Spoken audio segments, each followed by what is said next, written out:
Okay, great. Thanks a lot. Welcome everybody to this May 2019 edition of the Chittenden Solid Waste District Board of Commissioners. I appreciate you coming out on such a lovely evening. I know it's tempting to stay home on a day like this, so thank you very much. So the first item on the agenda is the agenda itself, and with the board's permission, I am going to actually move the consideration of the resolution for Patrick Benner to just pass the public comment period. Unless there are any objections to that, we will proceed with that. Any other additions to the agenda topics? Okay. The next is the public comment period, when we allow members of the public to speak on any issue that isn't necessarily on the agenda itself. And but if it's something on the agenda that you want to speak to, I will allow you to make a comment regarding a particular issue. So are there any members of the public that would like to speak about items not on the agenda? Okay, next is the resolution, again, for recognition of the service of Patrick Benner. I wanted to kick this off just by sharing a few personal comments and observations. I met Patrick 20 years ago, say, when he started working at the drop-off center in South Burlington, and grew to know him over the time, and we, I think, developed a real friendship, and I always was just enjoyed looked forward to talking to Patrick every Saturday. Really, truly did. Talked about many different things over time. But I was blown away at his memorial service. I knew he had, served our community in many different ways, not just as the district, but as a justice of the peace, and because I'd seen him in the voting lines and stuff like that. So I knew that he did things like that, but I did not realize the depth of what he did over the years. He was remarkable, his community service, in the sense of community service. At the memorial service, I was like, wow, I had no idea. So I urge you to pass this resolution and mention my appreciation for his service. And I would like to open it up to any board members or members of the public or staff that would like to make any comments there. You want Michelle to read the resolution first? Yes, sorry, I should have had her do that. Yes, please. This is a resolution in honor of Patrick Benner, Chittenden Solid Waste District resolution. Whereas Patrick Benner served as a South Burlington Drop-Off Center Operator Class 1 for the Chittenden County Solid Waste District in an outstanding manner for the past 20 years. Whereas he served as a dedicated and conscientious public servant, working continually for the betterment of the community. Whereas he was passionate towards CSWD's mission and fulfilling the mission by providing ongoing education to the customers.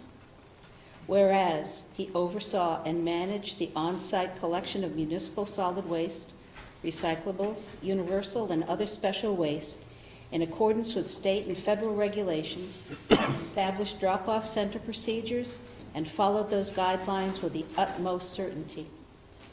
Whereas he continually exhibited wisdom, fairness, commitment, and kindness to his customers at the South Burlington Drop-Off Center. Therefore, be it resolved that the Board of Commissioners, on behalf of the residents and businesses of the 18 communities in the Chittenden County, hereby convey their sincere appreciation for his outstanding service of the past 20 years. Do we have a motion? Do we have a second on that? I second it. So again, I'd like to open it up if any members of the public or staff or the board would like to comment. Well, I'll start. My name is Lee Turry, and I'm the operations manager. I've been Patrick's supervisor for the past 20-plus years. And I just want to go on record to be known that Patrick was like one of the most dedicated employees to CSWD that I've ever managed. And he's dearly missed. And I'm really glad. I wish he was here to see us honor his, his dedication and workmanship. But we did invite his family. This is Laureen Benner, Patrick's wife, his daughter, Anne Marie, which is also a district employee, Saturdays. Her new baby, Laura Ann, is it? Laura Ann. And also his two co-workers, Ali Nassab, who's worked with him, Ollie's a full-time employee who's worked with him for many, many hours over the last, 6 or so years. And then Hunter Hart, which is also, he's a Saturday employee who's worked with Patrick for, 5 or 6 years? About 3 years. 2 years, hard to call. But anyway, I was really glad that they all thought that they would like to come and witness this, and I appreciate the board recognizing this. I'll leave you out there, or any family, would you like to say any words? But don't feel like you have to. I'm not meaning to put you on the spot. Okay. Anybody on the board like to say, or any other discussion regarding the motion? Okay. All those in favor of the motion signify by saying aye. Aye. Opposed, nay. All right, motion passes unanimously. Thank you again for coming, and many thanks for Patrick's service. We're really fortunate to have him. So. Okay. We'll just pass around. Okay, great. Super, thank you. Okay, the next item on the agenda is the annual organizational meeting. Sarah wrote an excellent memo regarding that. That's coming up next month. Our June regular board meeting will be preceded by the annual organizational meeting. So I thought I'd just have Sarah just summarize so that everybody's clear in case they didn't have a chance to read it thoroughly. Right, and thank you all. So for this is what we do every year, and for the newer members, is really an exercise so that everyone was kind of understood the process, and also to suggest an election process. So there are only a few requirements in the charter for the annual organizational meeting. Number one, that it be held, and that it be held in June, and that at that meeting we elect a chair and a vice chair. The other two officers, secretary and treasurer, can be elected at any time. They are elected positions, but can be elected at any time. But at the annual organizational meeting, we need to elect the vice chair and the chair. So in the memo, you have what I've listed are the current officers, the fiscal 19 officers, their duties. And I did put in an estimation of the time that they spend with me. So I should have been clear that this is the time that's spent either at the board meetings or with, dealing with me. That does not count time that the officers may spend in reading information or talking amongst themselves or talking to their fellow commissioners. So and that's just from my view, and it could also be wildly wrong. Paul may tell me, no, I actually spend 6 hours a month. I don't know. But under normal kind of non-crisis times, this is what I think I would expect to, as far as time to interact. And so I listed again the duties, and these are right out of our charter for each of the positions. And then on the committees, the charter only specifies that we have, or says that the board may elect an executive board. So that is the only committee that is called out in the charter. And then, again, the board may appoint committees as needed. So the only other standing committee is the Finance Committee / Investment Committee. And so I've listed and I've attached the charge that was created back in 1996 as far as, so what that was when the board decided to delegate some of the duties to a standing committee, the Finance Committee. So that document is there. We do not have a similar document for the charge of the Executive Board. So Amy and I looked through a lot of minutes, and we had not found anything that was specific to the charge. So that may be something that we may want to do, to have something similar to that memo that we have for the Finance Committee. So I've also listed again the members of the Finance Committee and the Investment Committee. And then I outlined a potential election process. So The charter is silent on how we conduct the elections. It's completely up to us and should be in accordance with Robert's rules. And it does say that we should conduct our meetings in accordance with those. And there are a number of ways that we can elect the officers and the exec board. So what I've described is just one option. And the way that I landed here was simply due to our time constraints.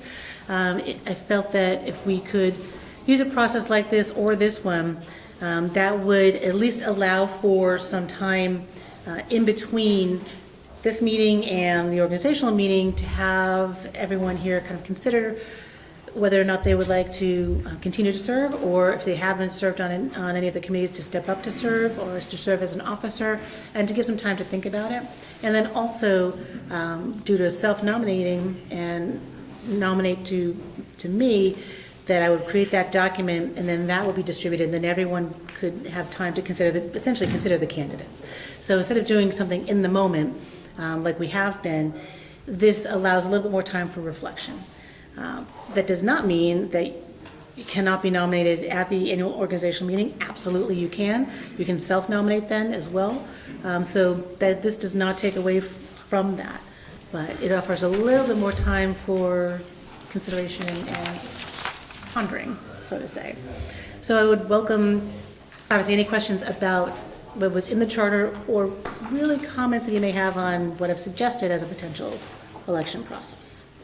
Yeah, that's great. And as she says, I mean, it doesn't mean you can't nominate someone at the organizational meeting, but it was just a thought that in terms of, organizing things, it'd be good to get names ahead of time, maybe have a ballot. In the past, we haven't had a contested election, I should say.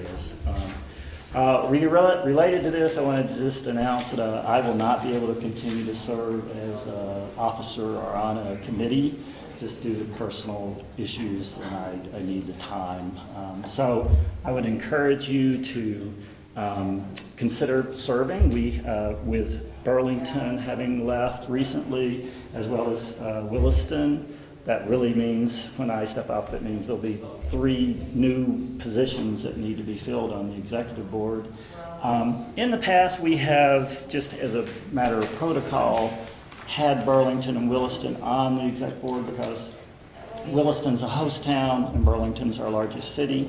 However, that's not written in stone, and I would actually argue that potentially, since the commissioners that would come on for those 2 communities are brand new and aren't familiar with the business of the district, it might not be appropriate for them to be members of the executive board, but that, of course, is up for the executive board to decide. So I encourage you to consider serving either as an officer or as a finance or exec board member. You don't have to be an executive to be on the exec board. You don't have to be an accountant to be on the finance committee. I think you usually find the best questions come from those people who actually know the least about it and may ask what may sound like a dumb question, but ends up really being very fruitful. So I encourage you to please consider serving. I think you'll find that working with staff is just a wonderful experience because we've got a great staff, and that's what's kept me here so long. So. Thank you, Paul. I wanted to clearly thank you for your service, for your long service, and for your guidance to me as chair and guidance of this board. You've served through a lot of difficult times, and I think you've served us well, so I appreciate that. And I want to let everyone else also know that the city of South Burlington has reappointed Paul for a term of 20 years. So he's with us for a long time, which is a good thing, but they were thrilled to have him continue to represent the city, and I as so well. You haven't gotten rid of me yet. No, so that's a good no, not at all. So on the executive board, just to make sure that everyone's reading the language in the charter the same way, the only member who is required to be on the executive board is the chair. It does not have to be the other officers. It doesn't have to be, as Paul said, a particular city or town, just the chair. So really there are 4 seats that are open every year on the executive board. So I wanted to make sure everyone was aware of that too.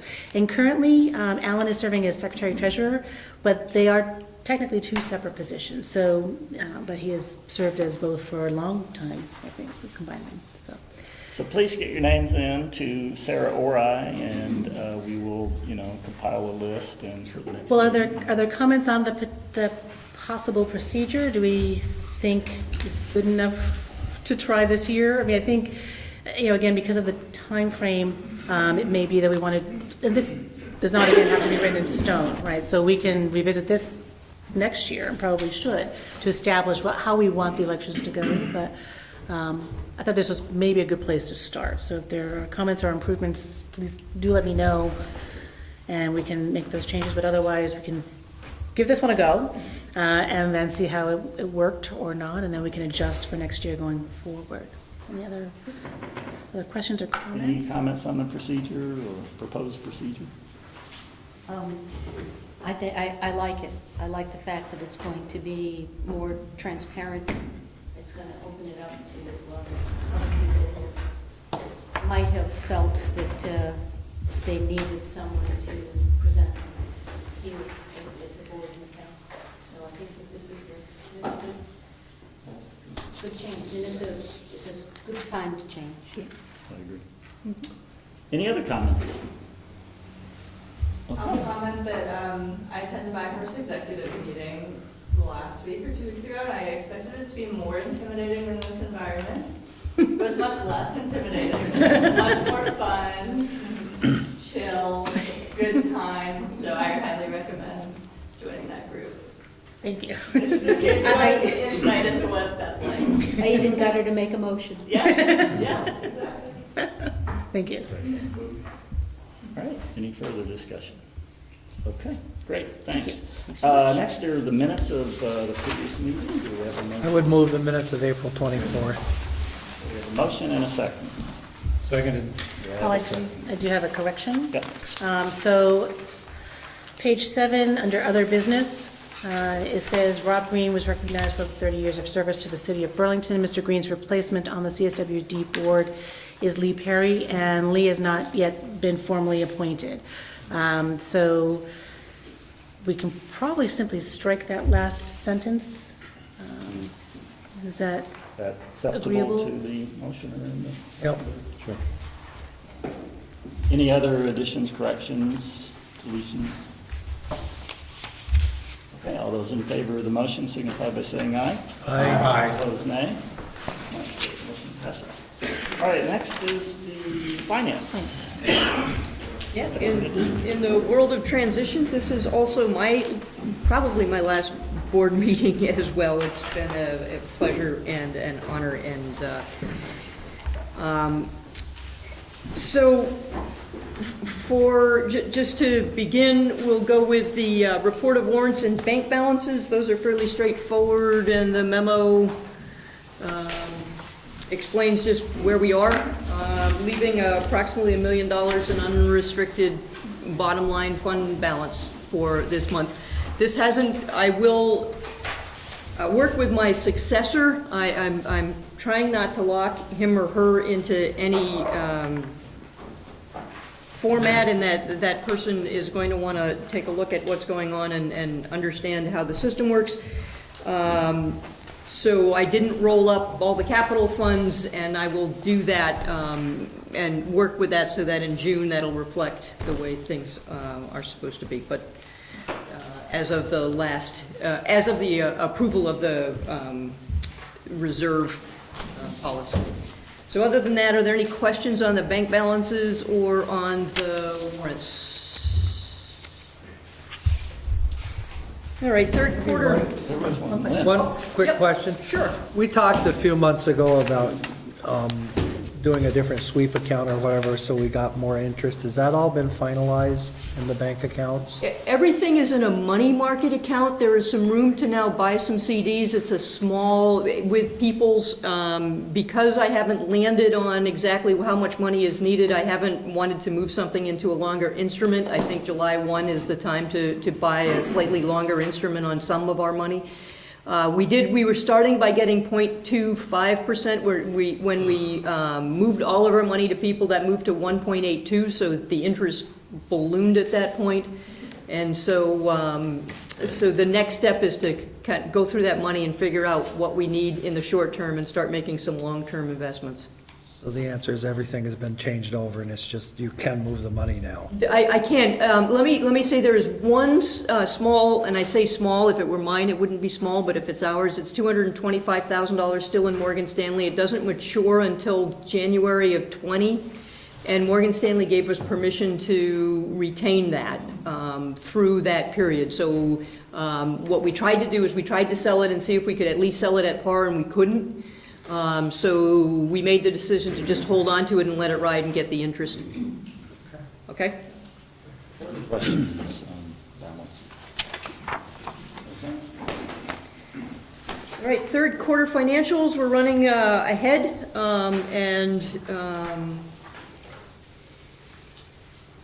we're, I kind of outlined, I appreciate your patience as we go through, even though I'm trying to get everything to look the same, but all of the backup on this switched from Great Plains to QuickBooks in this report, so I'm still trying to get it to work right, and hopefully we'll work with the Finance Committee and get this thing, get the way we show it ironed out. So it's a bit of a challenge for everybody because the chart of accounts changed and the system changed. So we're working through the getting those reports back in shape, and this is the first one to come out of QuickBooks. So it's our early stab, and I think we'll improve it as time goes on. Bottom line, however, is it looks like at this point we've raised $400,000 more in solid waste management fee than we're using at this point. And when you project that out, because we have the best revenue quarter and some of the lower expenses, especially in Green Mountain Compost in the fourth quarter, we will do much better than the 405 at the end. We'll go through that projection in a moment.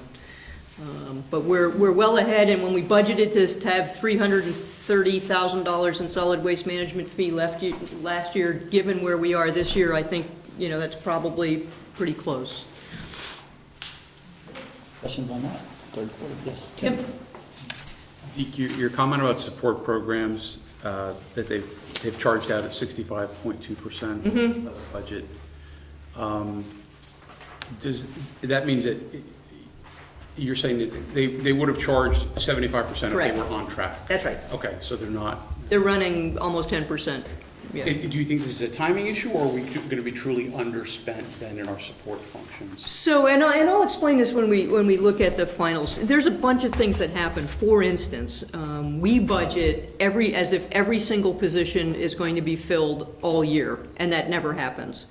We budget all new positions to be family plans, and when people come on, they opt out. So there's a huge amount of savings in salaries, and that hits support programs. That's a lot of the reason why the program's underspent.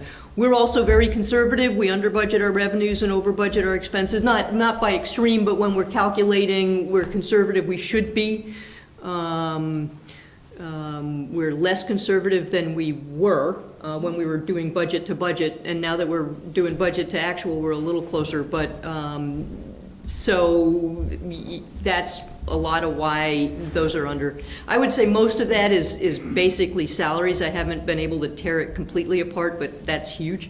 We also haven't printed a Chuck It guide, and there's some grants that we haven't awarded on the side, so there's a fair amount of savings that should carry through. Questions on third quarter? I have a question. Not that I'm complaining about this at all, but for the compost center, the expenses are about $500,000 below where they should be for this third quarter. How'd we do that? I mean, that's good. Is Dan here? Yeah. Yeah, I'll take all the credit for that. Okay. There's an updated version, I think that, No, Dan, we're not, are you looking at, we're looking at third quarter. So the expenses are 156,000 under, right? a big part of No, that- I'm sorry, I'm looking at the Murphy, beg your pardon, I didn't. It's on page 4. Yep, yep. Now remember, that's the variance from the third quarter So that's the total variance between the whole budget and the third quarter spending. So that will go down. That's not, that number of 500,000 isn't the third quarter budget to third quarter spending. It's full year budget. So, So at the end of the third quarter, we had only, the expenses were only 57%. that's correct. So, and it should be That's, 75%. that's correct. So there is, yes. So there's that's significant savings. And I'm just curious what drove that? So a big part of that was, it was after the beginning of the fiscal year that we decided to shift course and not do bag product, if you recall. So there was a bunch of cost of goods expenses that didn't occur. We didn't buy any empty bags, we didn't buy any of the associated products that go into those. We had substantial labor savings for a similar reason. We went into the budgeting process for FY19 thinking that we were going to hire our full slate of seasonal help, and then made a decision partway through that that was not going to be required. And if you saw in the program updates recently, we also had one of our longer-term employees move along, and so there's some additional savings there. So it's a combination of things, but I think ending the fiscal year, we're going to be better than budget by a fair amount for the first time in a very long time.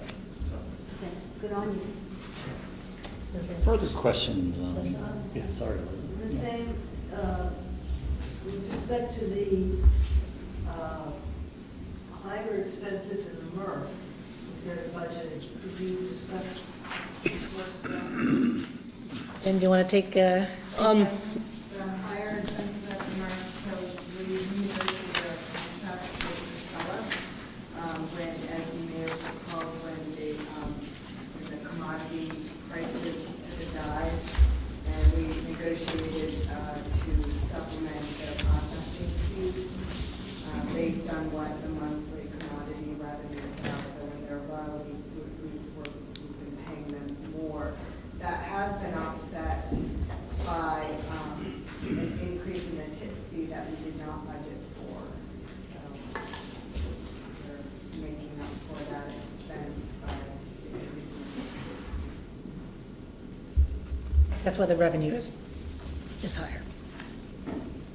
Okay. Further questions, Leslie? Okay, anything else? Anyone else? Question for Dan for Green Mountain Compost. So you aren't expending any monies in producing more of the bags, but you still have enough bags out there so that, you know, profit such as it is still coming in for a little bit? You still have some stock out there? Yeah, we had enough existing inventory to get us most of the way through our projected bag sales, but we knew 6 months ago or so that, or we made a decision 6 months ago not to invest in a whole new run of empty bags, for instance, but just to use up what we had. So we're projecting a shortfall in bag sales by about 62 or 63,000, but we're more than making up for it in the savings by not spending cost of goods and the additional labor and so forth. So. Questions? Yes, all of the bag product is out in the market. All good questions. Okay, great, thank you. Just some notes. Why don't I just verbally just go through when we projected out, and we're still working on this. And there's some challenges internally with the change in the chart of the chart of accounts, but bigger, we've got some big business models that are changing. The MRF completely changed from being funded with material sales.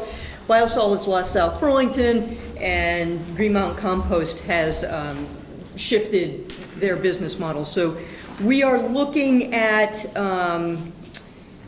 probably about $620,000 in solid waste management fee to reassign at the end. And I have a memo on this. I think I'm going to hold it, just I'll verbally report here. It looks like the MRF, we had originally wanted to contribute $269,000 in the original budget, but that was back before we were dealing with the issues, but we still look like we're going to save about $80,000 there. So So as far as the use of reserves, those are the only real standout issues that we have. I'd like to take we've been working on this all day, I'd like to take a closer swipe at the year-end projection, just because there's so many variables that we're trying to deal with. But from first look and where we were today, I'm fairly confident we'll be over $600,000 of solid waste management fee to assign at the end of the year. And not a whole lot is changing dynamically from here, other than what we've talked about in the third quarter. So I will do that. I will get that report out before. I will also send you a copy of the audit. We were hoping to have the auditor here tonight, and we just couldn't coordinate.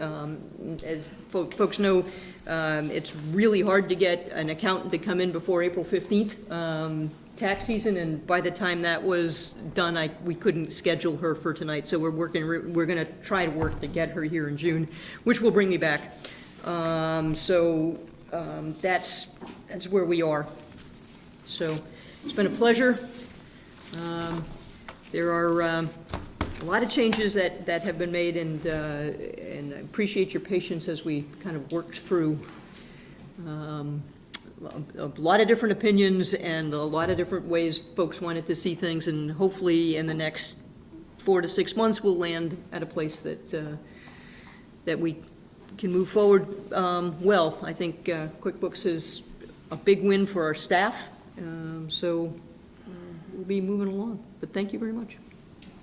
Thank you, Deke. I want to just express my appreciation for all you've done over the past 2 years. A remarkable amount of work that she put in, a very hard job, and she did a fantastic job, if you ask me. So many thanks. Yes? Logan. Well, and similarly, I wanted to say thank you to Deke, Sarah, and Paul for organizing some of these budget sort of boot camps, because for the first time in my young tenure as being a commissioner, this made a lot of sense. Yay! And I'm grateful to you and to staff for the board for helping us to have these opportunities to put meaning and context to this large number. So thank you very much. Thank you. Appreciate that. Yes, Paul? any other comments, questions? Michelle? Michelle? I'd like to say, Deke, we were really lucky to have the right person come along at the right time. Thank you. I don't think this could have been done without you. Good, and I hope the next person will be the right person to take the next step. Hopefully. So, I just want to also express my profound thanks to Deke for not just her expertise, her willingness to be in the, fighting the good fight, to helping me tremendously develop not only in my role, but as a leader in general, and I appreciate her guidance and mentorship, and luckily for me, she is not going very far, and has said she will make herself available for lunches as needed. So I promise to take you up on that, and appreciate all the work you've done and the help here. And I agree, I think we have been set up on a really good trajectory, and thank you. I appreciate you. Any other questions, comments? Yes, yes, question. I just wanted to say amen as someone who worked with me on the finance committee. It's been a real pleasure. And I wish you the best for your new position. Well earned. Although, of course, I did have one question of substance.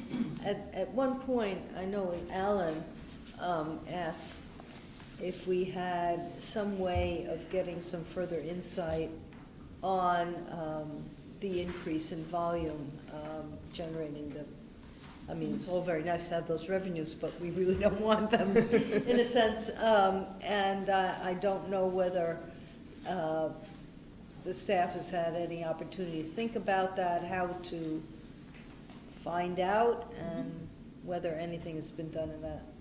Actually, Nancy is, it's good that you happen to be here tonight, but she's talking about something else, but that is one of her projects slated for this coming fiscal year. So we have money in the budget to assist us in trying to get a better handle on that, and to see, are we really missing something big? And to see what others have done out there, and to be able to perhaps generate some kind of a model to help us better predict, what's going on, and then to be able to better target the areas that need some assistance. So yes, because you've been asking the question for years. I hear in the select boards and the city councils, and why does it keep going up? And we keep saying, well, it could be this, it could be this, it could be this. Well, this year, we're going to take a look and try to really narrow that down, if we can. If we can't, we'll tell you that too. And so, but we'll find out this year. Thank you.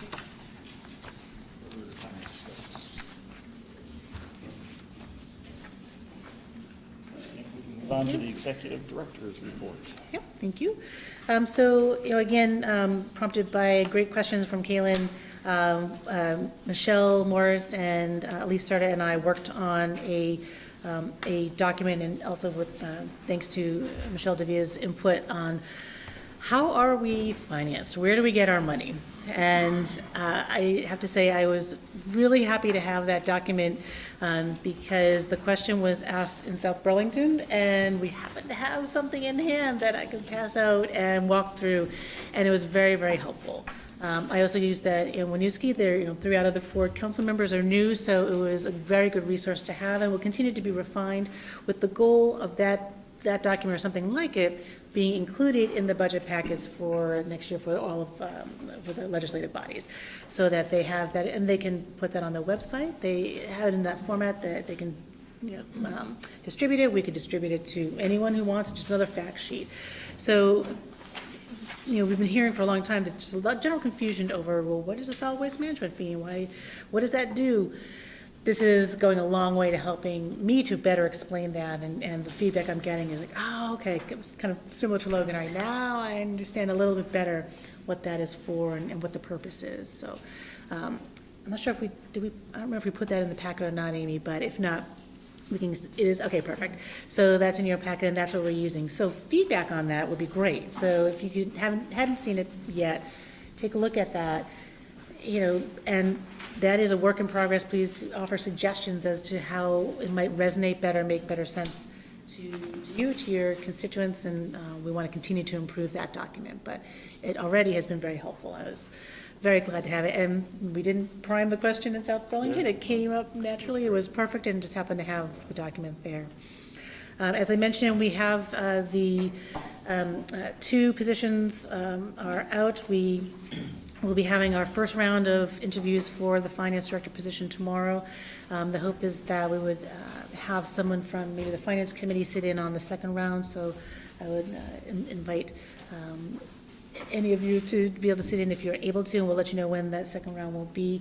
The goal is to try to have those by next week or the week after, so that we can start into some negotiating if we can find someone who we really want to bring on board, and with the goal again to have them, if at all possible, in before the end of June to try to work with Deke a little bit. But Deke has said that she would make herself available after June, but it would be just different hours, but we'll work on that. So that is progressing well. We have some, I think, good candidates. And the Director of Operations position has been advertised as well. That's still in the very beginning phases, so that one's proving a little more difficult. It's a bit more specialized, I think, than the Finance Director position, so that's why that position will be open until filled. And we'll do a bit more notifications through industry publications and other things if we're not seeing them roll in the way we want to. But that is also ongoing. It's been out for about a week, so that's coming too. And as an update, we have presented to over half of the communities, and we do have our 10 approvals. So we are good for fiscal 20. However, that does not mean those I have not gotten to yet are not important. Every one of our communities to be able to have the opportunity to vote, and that is so tomorrow I am at Westford and Underhill, so we'll be there and going forward, and then the last 3 are on Monday, June 3rd. So do you want me to address Richmond? It's probably a good idea, yes. Would you like me to talk about Richmond, Logan, or, okay. So I do want to let you know, I think no one would be surprised to hear, Richmond was a tough meeting.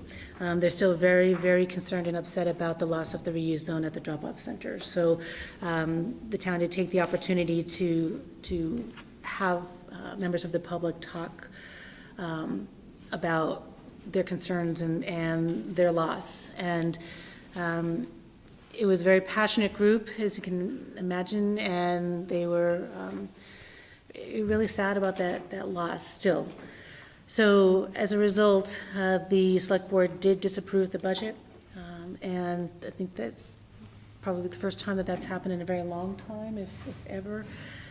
So I have sent on to Logan and to the town administrator what their next step is. And in the charter, what the town needs to do is submit in writing a list of objections to the board outlining their specific line items in the budget to be changed.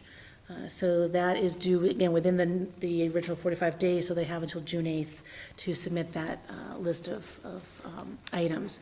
And their town administrator said that he would work with them to get the list of objections approved at the June 3rd meeting, so that they can get that in the mail. And I had them address it to Paul as chair by June 8th. So what the charter does not talk about is what the board needs to do with that list. But it is the right of the community to state their objections for consideration by the board. So that is where that ended up. I don't know if, Logan, if you would like to add anything or discuss it.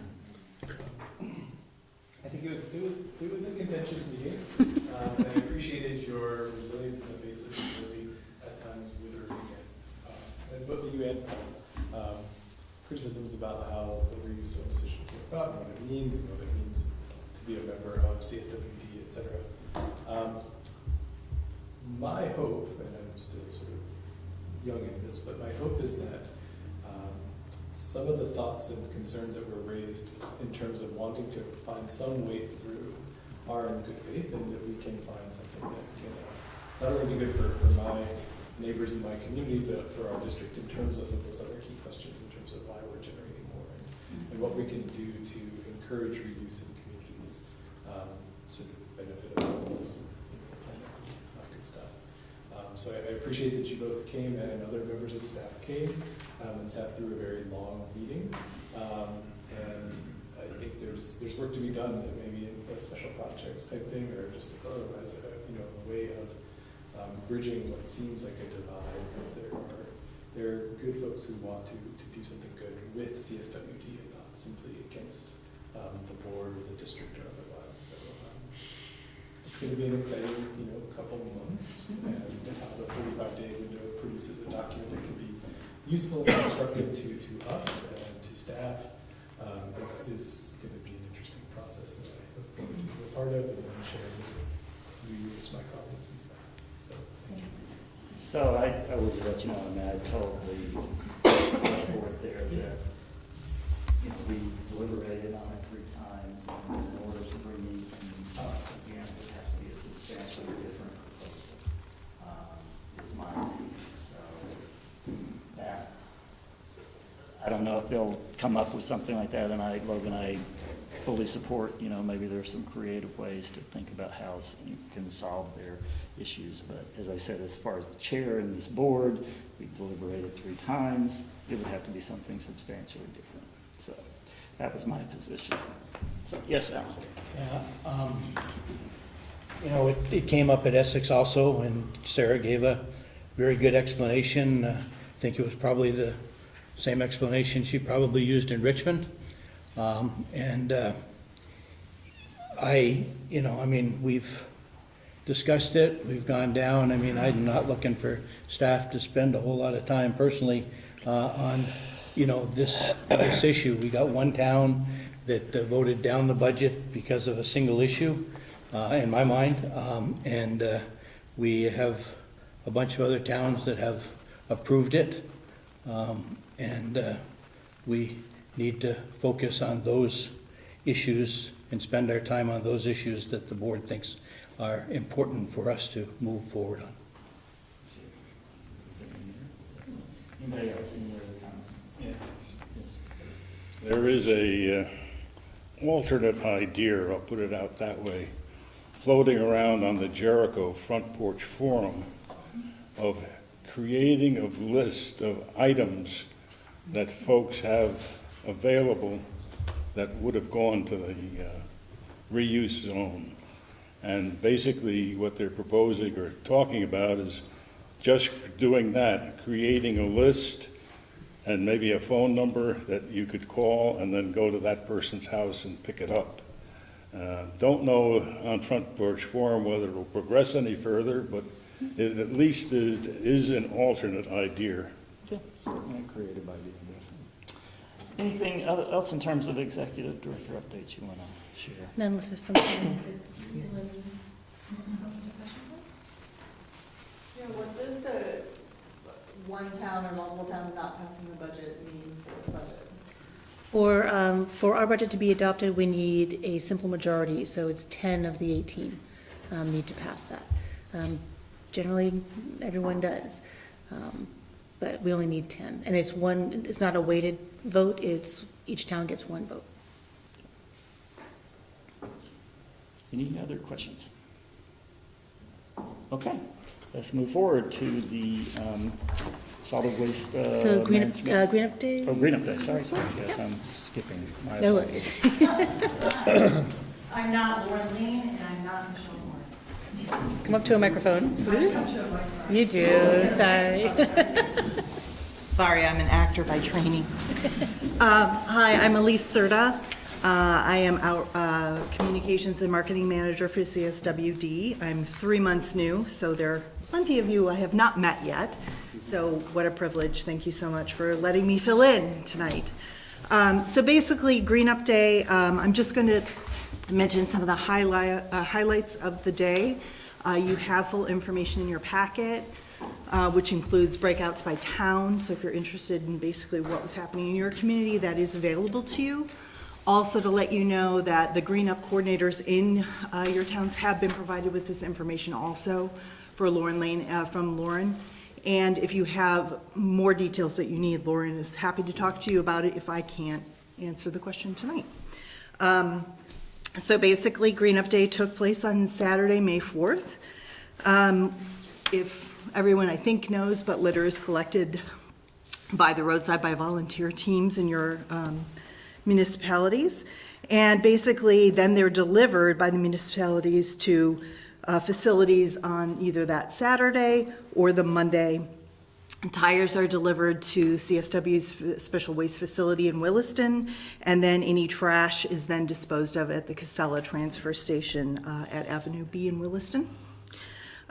This year, our efforts brought in 29.8 tons of litter and an estimated 3,197 tires, which equals like 34.38 tons of tires. We didn't receive any scrap metal or electronics or appliances, so that did not come in. You'll see that reflected in the numbers. Trash collection has been trending downwards basically since 2000, and this year was well below the average of 35.2 tons of litter collected. So that's something to think about.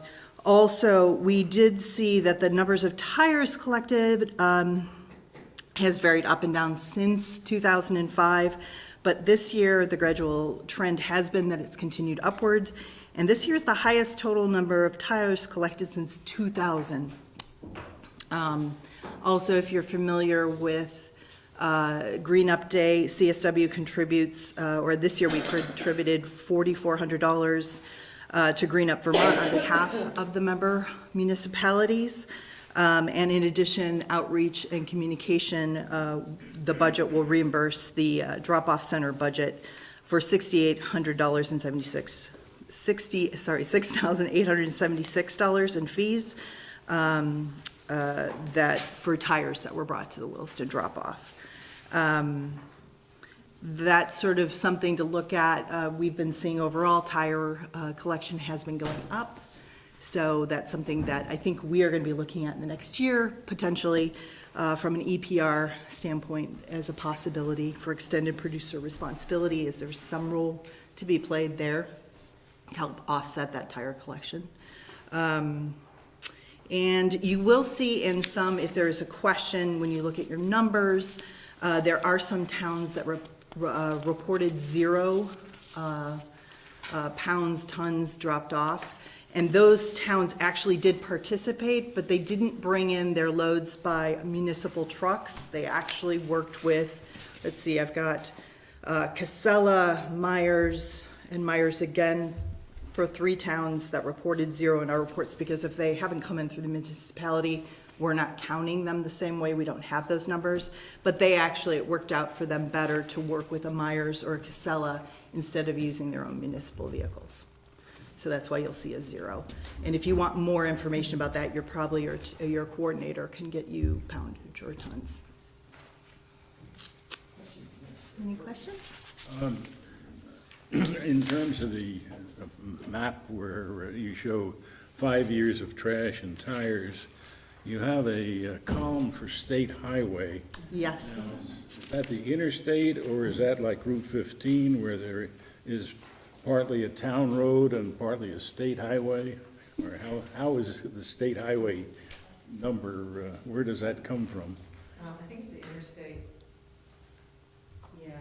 Yeah, she's just calling it out as state highway, and so Lauren didn't tell me how they designate state highway. Now, is that the whole I-89 from north to south, or is it only the I-89 through Chittenden County? Yeah, I mean, that, It's limited to Chittenden County. it is, but that's, you may recall I think we had this conversation at the board level, that talking about, do we want to limit this? Because the AOT brings us the tires that they pick up in Chittenden County, and Yeah, I'm not complaining about showing the number, I'm just trying to understand what roadway is included in that number. And the other question is, are they just holding on to them throughout the year to get rid of them on this day? And that we see that from some of the municipalities do that as well. They'll come in with many more tires that we know could not have been picked up on that one day. So we really do, I think, want to look at tires in a much more strategic way. And because it's not a problem, it's going down, it's increasing, and why? So I think there are a couple of areas that we can quickly attack. But that would be, again, we'd want to come talk to you about the potential repercussions of that by telling either AOT no, or the DPWs don't hoard your tires for a year. And there's got to be some other way to manage that. So that's part of it. Further questions? Yes, Alan? That Saturday, I drove 40 miles in Chittenden County, in 5 different towns. And I saw 11 tires. And people aren't gonna lug tires very far because they're heavy, and if they've been out there, they're covered with hay and they're covered with water, they're filled with water. And there is something, as I have said continually, there is something else going on with tires at this event. That's why I say we need to get a handle on this. Yes, sir. Further questions? A comment along that line, I think it was 5 years ago, at the bottom of the road that I live on the pickup, green up day, someone had backed into the road and neatly stacked about 60 tires, all lined up in a row like a wall. They didn't come out of the woods, they came out of the back of somebody's rather large truck. Yep.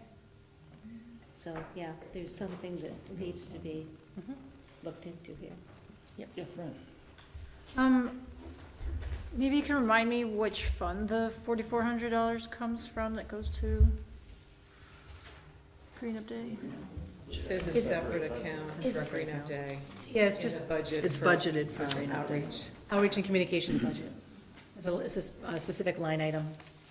Yeah, and then that's, for that reason, I was trying to understand the reasoning for having the 6,800, 6,900 that are covering tires coming from the outreach and communication when their budget has already been lowered for this coming fiscal year.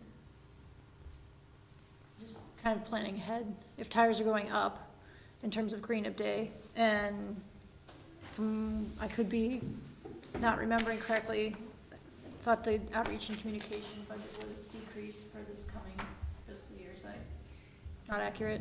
It is slightly decreased. This line item has stayed relatively the same for the past few years, around $10,000, $11,000, with the $4,400 being dedicated to Green Up Vermont, and then the rest is, again, it's an interdepartmental transfer, or you know, we're essentially paying the drop-off center's costs for running around and collecting these things. So I guess I'm not sure.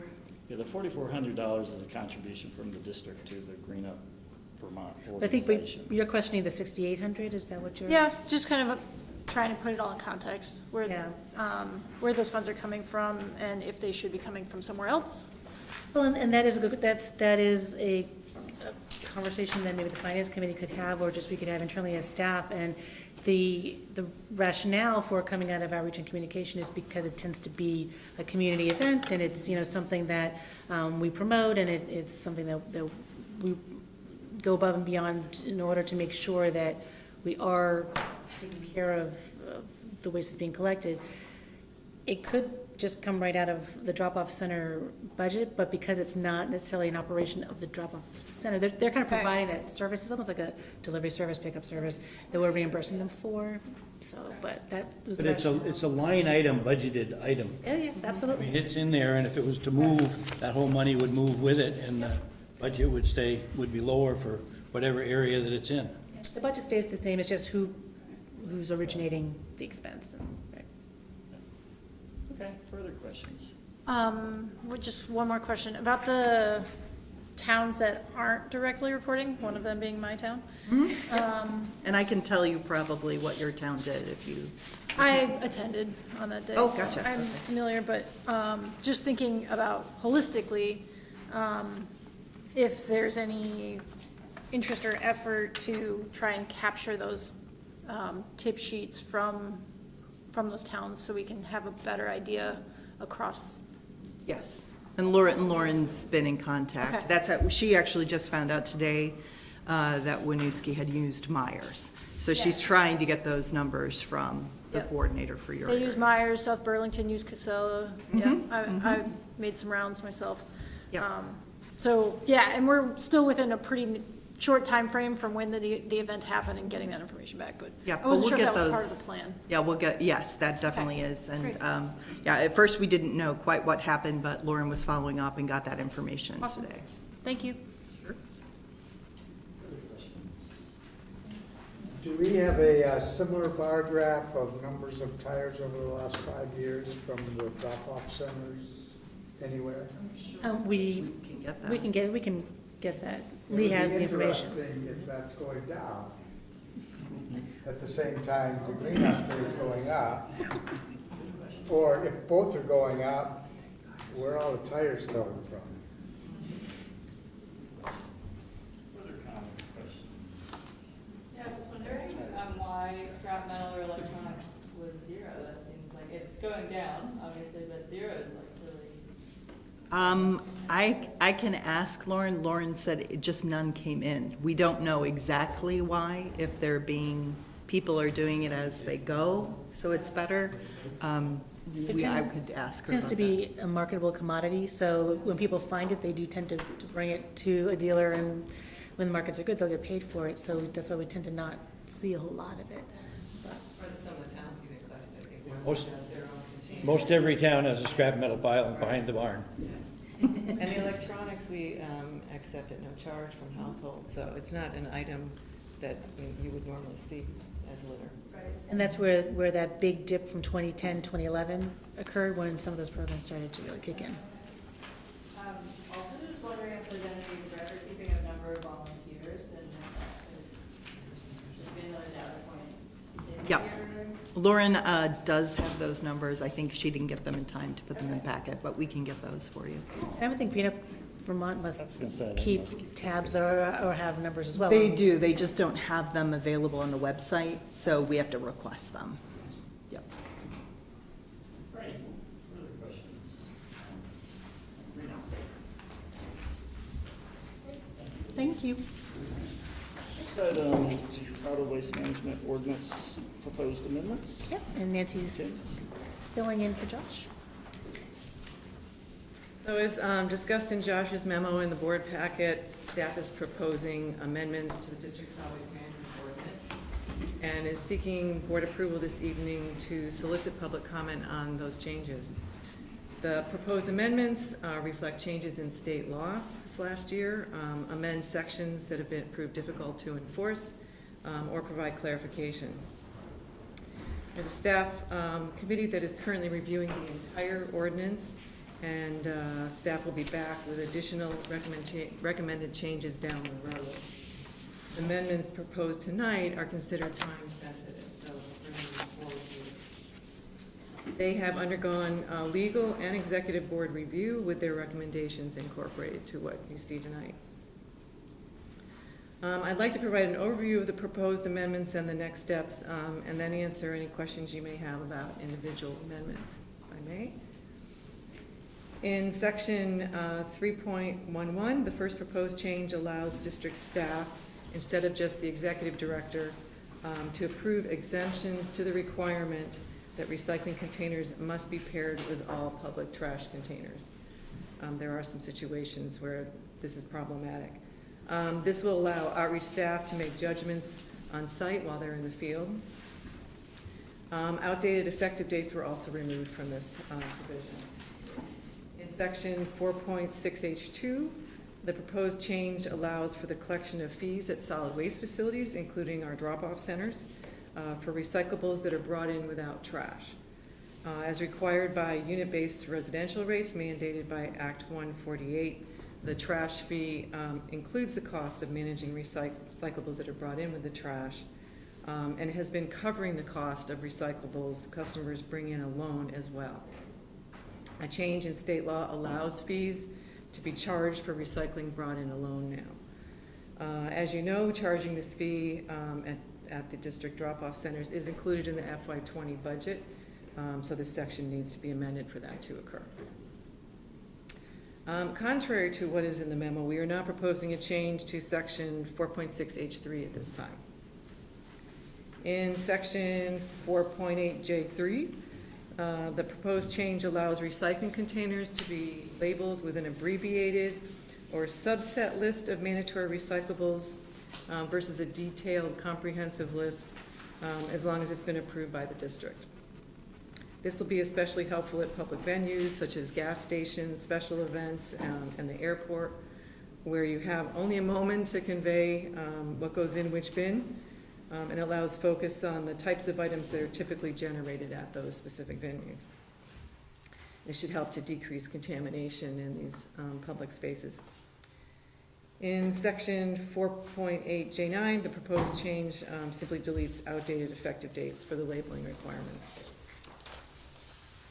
Section 10.4 requires businesses and institutions that ship materials to facilities that are not licensed by the district to report the types, quantities, and destinations of those materials to the district. The proposed changes add a minimum annual generation amount of 2 tons for such materials to be subject to the requirement, and reduces the reporting frequency for businesses from every 6 months to annually.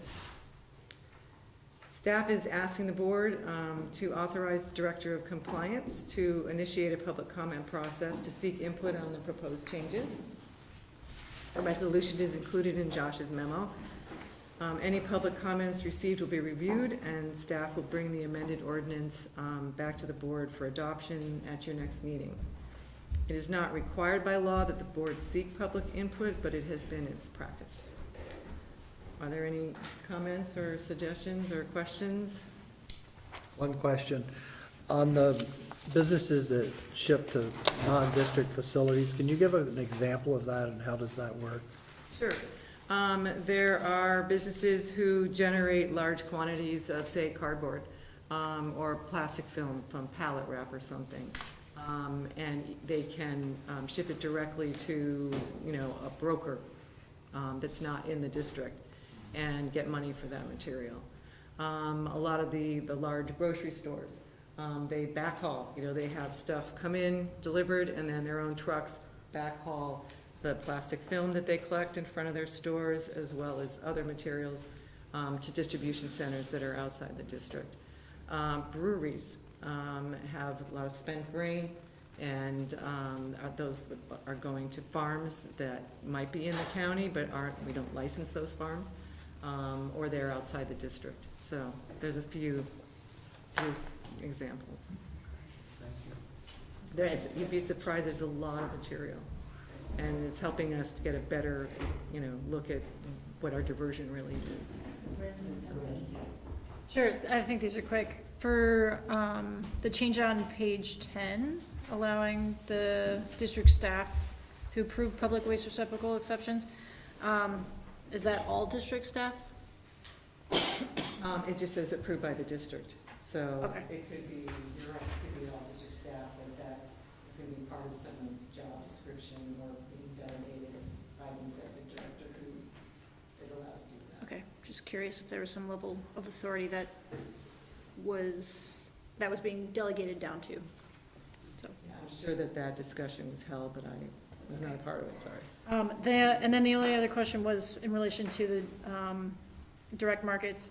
Will reminders be sent out? I'm just kind of curious about getting that information when that cycle might easily be forgotten. It's not a new provision. It was implemented beginning July 1, 2016. And we were, at that point, until now, if this goes through, change goes through, requiring reports every 6 months. And yes, the businesses that we had been able to identify, that we knew either had material that they shipped directly, or we expected that they would, received reminders, copies of the forms. We put the form on our website so they can fill it out online. We also send them other versions,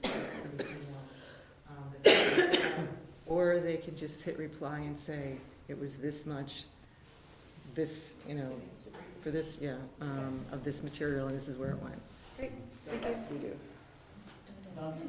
Does the federal government give you any figures on what they process? 'Cause I know the Postal Service handles all their own stuff internally. The post office is reporting to us now. I don't think we have other federal agencies that have buildings that are, but likely most of what they're generating paper, cardboard, and that's being handled by their regular hauler. But the post office, yes, generates a lot of paper. Anything else? Dan, Tim? Again, really, diversion reporting, you'd mentioned an interesting situation where somebody who generates a commodity is able to go ahead and sell it to a broker. That makes a lot of sense. And I think Duncan actually brought up this example. So there are organizations that are sending solid waste that are bound to the landfill outside of the district today. I have not come across any that's going through a licensed hauler as far as something that's getting landfilled or incinerated. So we're getting that data because it's going through licensed facilities in the county, or it's going straight to the landfill. What they're reporting is any material, so if they're supposed to report that. But no one has reported that they're sending any trash out. It's strictly recyclables and compostables. And some reusables.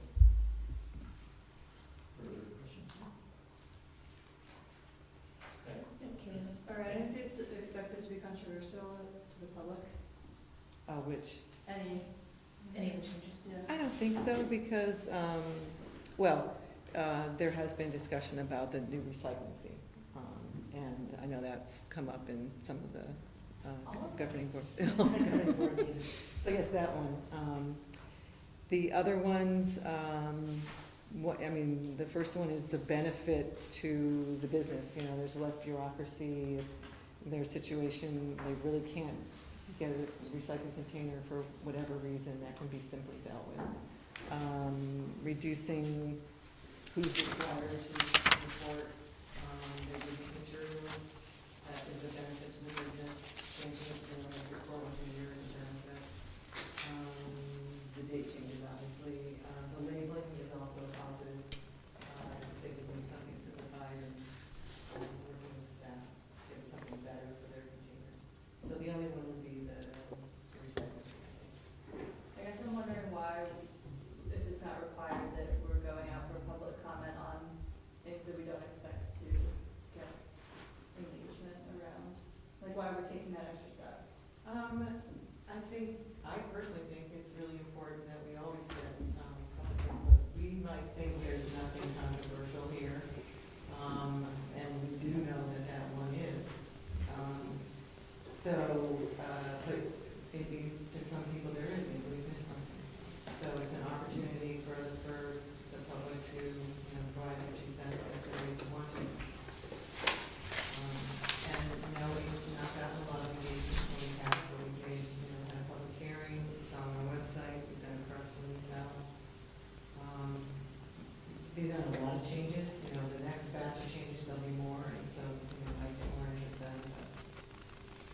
Not a question, just a comment building on that. I think personally, anytime there's changes to ordinances, that should be open for public comment.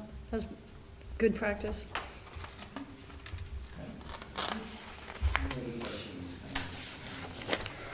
We have a motion on this. I would make a motion that the board put this out for public comment. Oh, the bottom.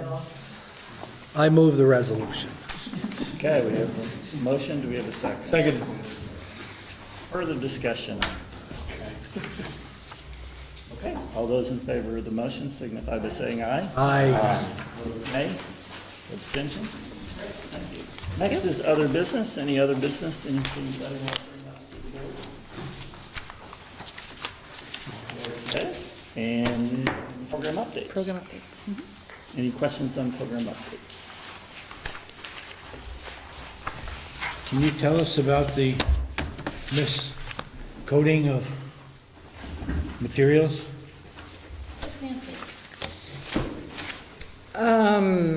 So I'll preface, if you don't mind. So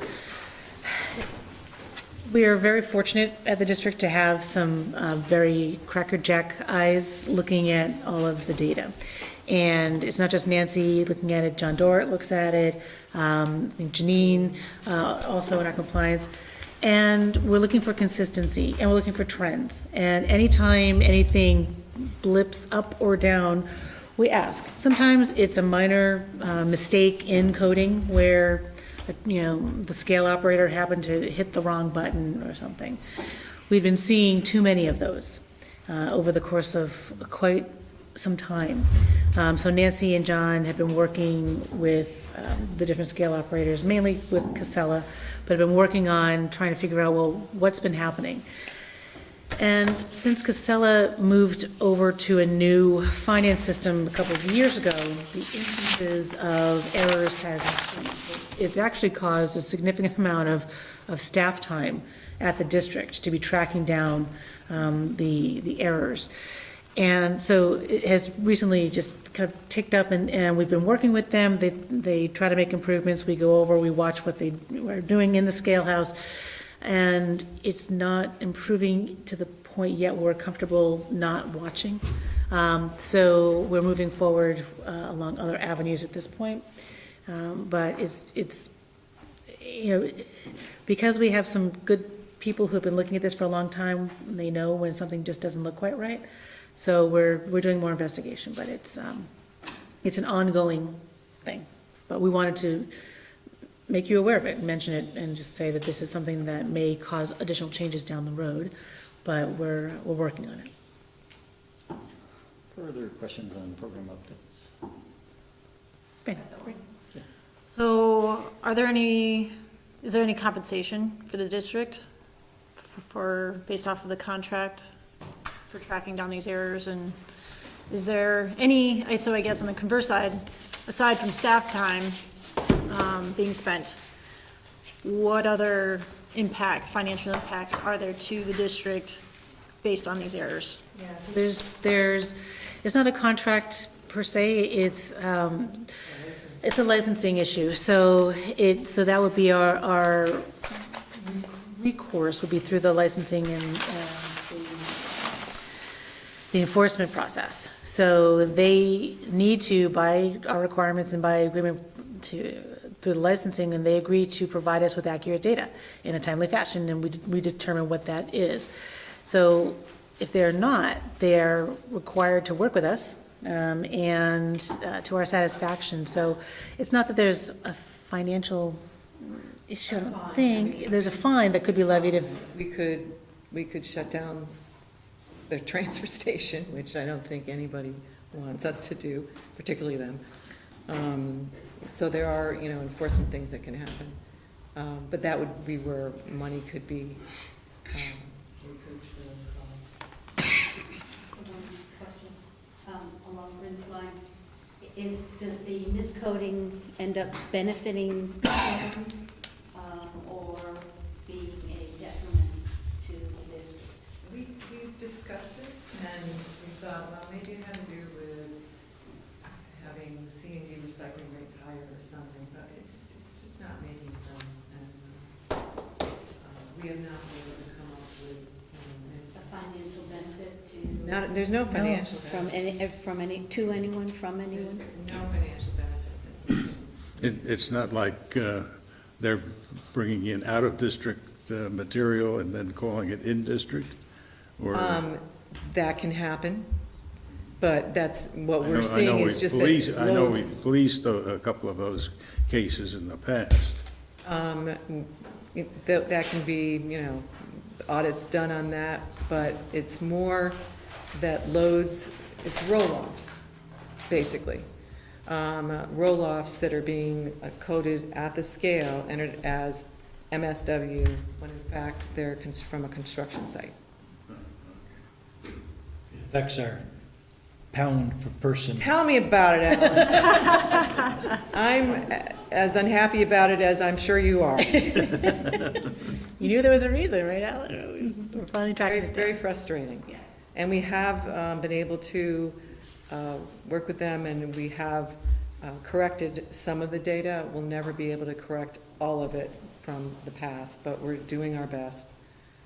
So yeah, you'll see some different numbers next month. When I do, I'll get you a quarterly. Further questions? Program updates? Okay, motion to adjourn. Motion to adjourn. Second. All those in favor signify by saying aye. Aye. Aye. All right.